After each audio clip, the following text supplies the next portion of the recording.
Hey guys, Gabriel Varga. We're back with my series where we look at the best fighters in the world. We break down why they're so good in training tips you can use to be a little bit more like them. Now, by very, very popular request, we're going to be looking at Israel Adesanya and specifically his striking. I've broken out my MMA gloves, left all the kickboxing gloves behind me, and because I'm new to MMA, I'm not even going to try and break down why he is so good at avoiding the takedown. We're just going to be looking at his striking, what makes him so good, and how you can drill to be more like him.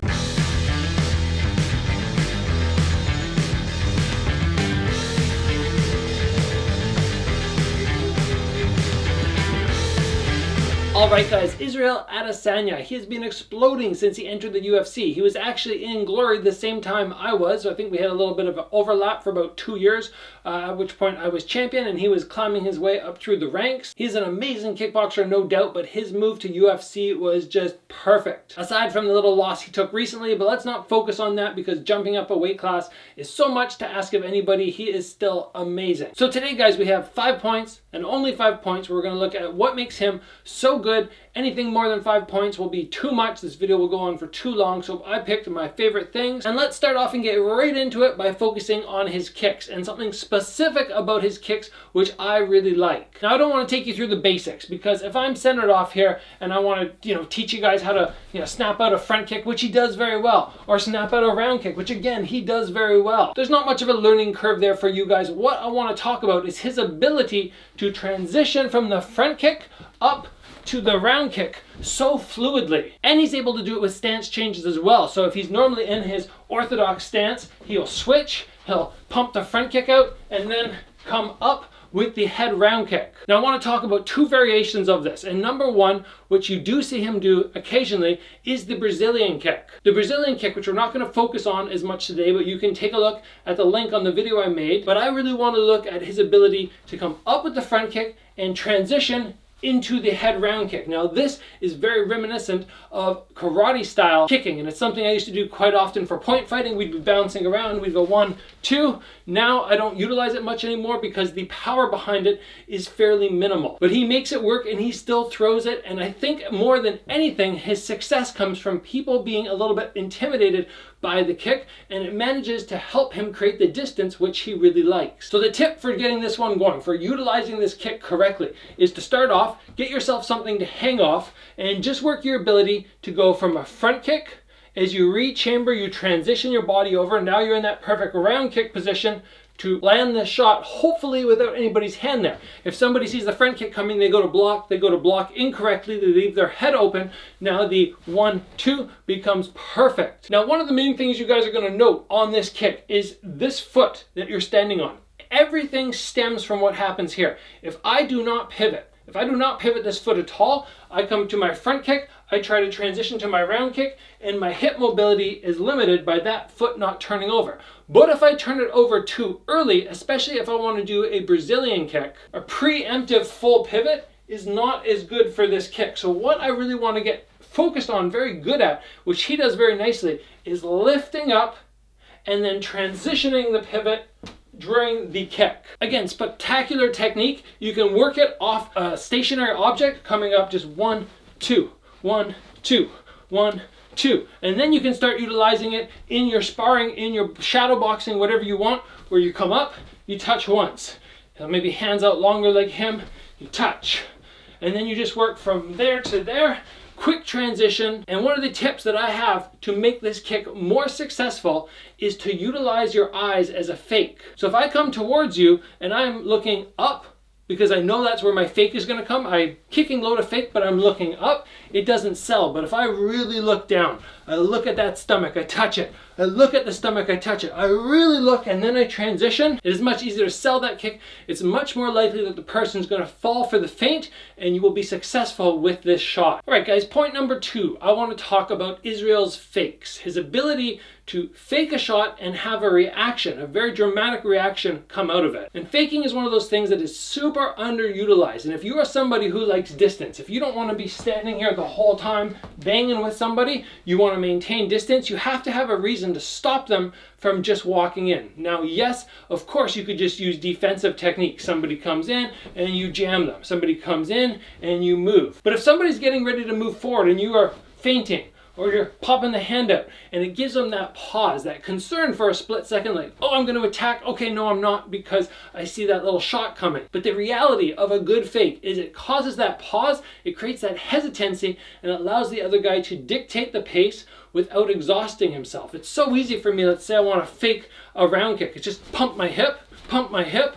It takes no energy. I could do that for a whole round non-stop. I'm not going to get tired, as opposed to bouncing around, moving, or trying to throw big kicks. So first, I want to talk about Israel's ability to fake the low kick. He utilized this beautifully against Paulo Costa. And a lot of times when people try to do fakes, they worry too much about disconnecting their foot from the ground. But Israel did a beautiful hip pump. A hip pump just looks something like this. I take my hips, which were in their normal position, whether it's square or not square, depending on your stance. And then all I'm doing from here is just turning my hip over, taking it to the lead, and most likely I'm disconnecting my back heel. I'm making sure that it disconnects to allow this hip to get maximum distance to really sell the shot. So if I'm standing here and I'm in my stance and I want to pump this fake, I just twist, and that gives that same motion as throwing a kick, because the hip moves. So I just pump forward, and that ability to be able to utilize fakes is just spectacular, and it's something you guys can practice super easy. You can even take a phone, put it on yourself, record yourself just standing here, throw a low kick, and then pump the fake, and see when you're throwing it towards the screen, does it look real? If it's just kind of like this, or I'm moving my whole body, kind of thrusting, it's not going to sell. It's about the turn and that hip mobility that comes with the kick. Now, another beautiful fake that I've seen him use, which I want to draw attention to, is his jab. We're going to look quickly at a clip of him utilizing the fake over and over in one of his glory fights. He just pumps it, and he's constantly getting a reaction, keeping that distance which he wants. And for his fakes, I've talked about a number of different fakes before on my channel. What we've talked about is sometimes you just turn your shoulders very slightly. Sometimes you reach. He does something right in between where from here, if he's moving around, he just pumps halfway. He pumps halfway to get that little reaction. And because he's already so long, for him to be able to land, he's about that distance. So for him to pump right there, about that range, it's perfect for him. And again, it's something you guys can practice. Just bounce around, let your normal shots go. You're throwing, letting those arms just flow, and then you just fake. You just pump your hand out halfway. You can pump your hip if you want, push your arm out. You're just looking for that ability to basically twitch halfway through the punch and then rechamber back. I constantly remind myself in training camps, focus on the fakes, because I forget about them so often. I get in this mindset that I'm standing here and I have to move in and I have to be throwing hard shots. Everything needs to actually mean something, create damage. Conservatively, I would say it's very, very reasonable to have at least 10 to 25% of all your shots in a fight be fakes. So the next time you guys are doing shadow boxing or bag work, remember, not everything needs to be long and actually touching. You can just stand from the outside, you can bounce, and you can pump your fake, and then you touch a couple times, and you pump a fake, and you're just making your opponent, your imaginary opponent, just a little bit on edge, a little twitchy, always thinking that something's coming when it's really not. For our next point, guys, I want to focus on Israel's footwork, and specifically maintaining his distance with backwards movement. He is so good at this. He'll be touching somebody, they go to move forward, and he's just gone. It's so quick, it's so fast, and a very important point, I'm not going to focus on this too much today, but you will note very often when he backs up, he takes an angle. That's something that you learn very early on in fight sports. It's not straight back, straight back, straight back. It's backwards and then just cut a little angle. It's much harder for somebody to attack you. They're attacking if they have to be changing directions. Now, a way that's perfect to just work what he does is basically have yourself on the bag, have yourself shadow boxing, and have sporadic moments where there's a trigger that's going to indicate for you to move backwards very quickly. Because if you preset things in your mind, I'm hitting the bag, I'm working away, I'm like, oh, okay, I think when I finish this combo, I'll back up. Everything's on your terms. Everything's dictated by you. But if you're working the bag and you hear a beat, and then you're back on the bag, you're touching, you're doing your thing. You're waiting for that touch, that little contact, and then the beat comes and you're back. So I could just be easily doing this drill, no problem, by just having somebody either behind you just say, go, go, And that's when you back up. Or just a little sound in the background that's going to go, a little timer. Put a timer on, or a little clock that beeps, maybe every 10, every 15 seconds. And you can do your work. When you hear that little buzzer, you go from that touching range to moving back. And taking the angle. Don't forget about the angle sometimes. I move backwards, and then I cut off to the side. Israel is also very good with his hands as he backs up. He doesn't keep them right here. He's very long with his arms as he backs up, so if he needs to make the transition to defending a takedown, he's there, but he can also control a lot of things with his hands. He can control somebody getting too close, and then if the punches start to come wide for some reason, he's able to catch. He's not much of a big blocker like this. He's not tight like I would be. He's lengthy. So I'm moving around, I'm touching, I'm faking, I'm doing all my thing, and then I hear the beep, and I just move back. Spectacular drill to do if you are not a pressure fighter. You're not somebody who wants to be crushed into that phone booth style fighting. He does it so well. With some training, some practice, you guys can get so much better at this. Moving along, guys, we were talking about Israel's ability to touch the opponent light. Very little of what he does is hard shots. And I think that's one of the reasons that his footwork works so well. He doesn't very often get himself down really low, grinding in on hard shots. He's up high. He's able to touch and utilize that footwork that we just talked about. It's not like me where it's more 1, 2 every time, 1, 2, and I'm trying to hit hard on each shot. He is more moving around. He's just touch. He's just touching and then hard shot, and then back to just making contact, having a punch or a kick in their face. This is something that Lomachenko is also very good at, switching up the tempo, switching up the power of the punches. Israel, for the most part, keeps things fairly light for his size and his strength, I think. For a 185-pound guy, it doesn't look like a lot of his shots are incredibly damaging, but this is a skill. Do not get me wrong. Being in a fight, having somebody trying to take your head off and deciding, instead of going through, trying to knock them out, you're just gonna tag them. You're going to tag them. That takes confidence in yourself. And very important is your confidence in your defense, because if I am throwing hard and I hit somebody, I'm going to move them. I'm going to make them scared. If I'm just touching them, I'm constantly just touching away, I need to be ready at all times to move back, to roll, to move my feet, because those counter shots are going to be coming a little bit more often because these shots are not as scary. And once again, guys, the easy drill for training this, for making yourself better, and you want to be more like Izzy in this situation, is don't, even when you're shadow boxing, let's say shadow, instead of me, which I often do, kind of power, I'm trying to always work hard. Just touch. See if you can pick the tempo up and down. I'm touching, and then a couple hard shots, and then touch, and one hard shot, back to touching.